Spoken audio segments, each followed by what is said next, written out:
مساء الخير واهلا وسهلا فيكم ضمن حلقه جديده من برنامجكم برنامج شو صاير. نحن اليوم الجمعه 6/6/2025 6 يونيو 2025 و10 ذو الحجه.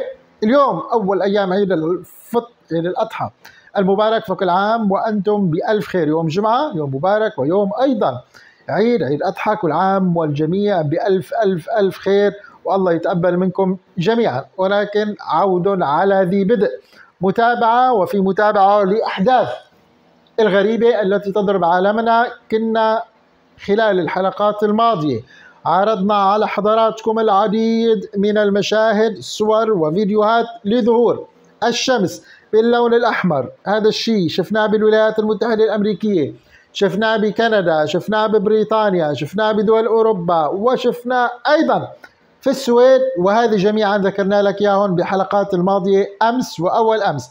اليوم الموضوع اتطور واخذ منحى اخر تماما. كنا لما عم نفسر ظهور الشمس الحمراء كنا نقول يا اخي اوكي بامريكا بكندا وشوي ممكن تتاثر على بريطانيا واوروبا، انه دخان حرائق الغابات في كندا عم يوصل لهذه الدول ويعمل بسبب هذا الدخان عم بيصير عندي ظاهره اسمها ظاهرة تشتت الضوء، وهي اللي عم بتخليني أو بتساعد إني أشوف الشمس بلونها الأحمر سواء، وأكثر شيء عم نشوف الشمس بلون أحمر غريب في فترة الشروق وفترة الغروب. البعض بيقول لي أوريدي طول عمرنا بنشوفها، لا، الشمس ما طول عمرها بتظهر بهذا الشكل باللون الأحمر. خليني أروح مباشرة لأستراليا.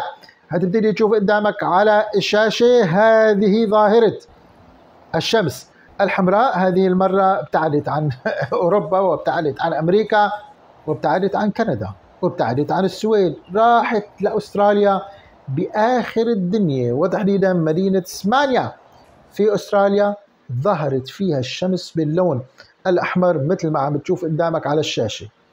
كمان فيني أقول بسبب دخان الغابات، دخان حرائق الغابات في كندا يعني صعب شوي. على كل الموضوع ما اكتفى هون، تم تداول خلال الساعات الماضية مقاطع صور جمعت لك إياها على الشاشة لأضواء حمراء غريبة تحوم فوق سماء المكسيك ليلا مثل ما عم بتشوف قدامك على الشاشة. البعض بيقول لك هذه ربما، يعني شفنا عدة تفسيرات، في تفسيرات علمية وفي تفسيرات العلمية بتقول لك انه هذه هي عبارة عن الأشباح الحمراء. وهي شو هي ظاهرة الأشباح الحمراء اللي حصلت فوق سماء المكسيك؟ هي علميا تفسر على أن ومضات ضوئية تحدث في طبقات الجو العليا فوق العواصف الرعدية.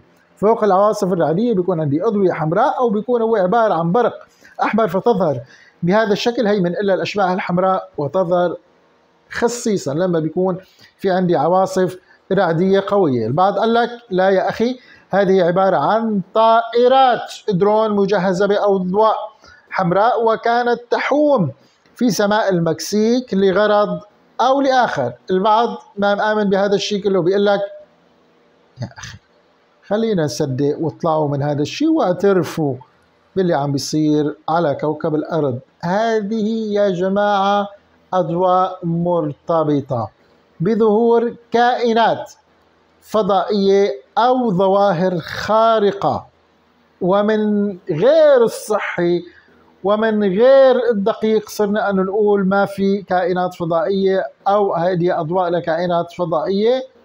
ببساطة اقتنعوا وقولوا هيك، بيقولوا إنه هذه أضواء فضائية. والبعض فسرها أنه ممكن تكون أضواء زلازل، ولكن أنا بستبعد هذا الكلام. أضواء الزلازل ما بتظهر بهذا الشكل. على كل هذا كان كل شيء. كنت أنا معك أحمد الدرة، معد ومقدم برنامج شو صاير. ضلوا بخير.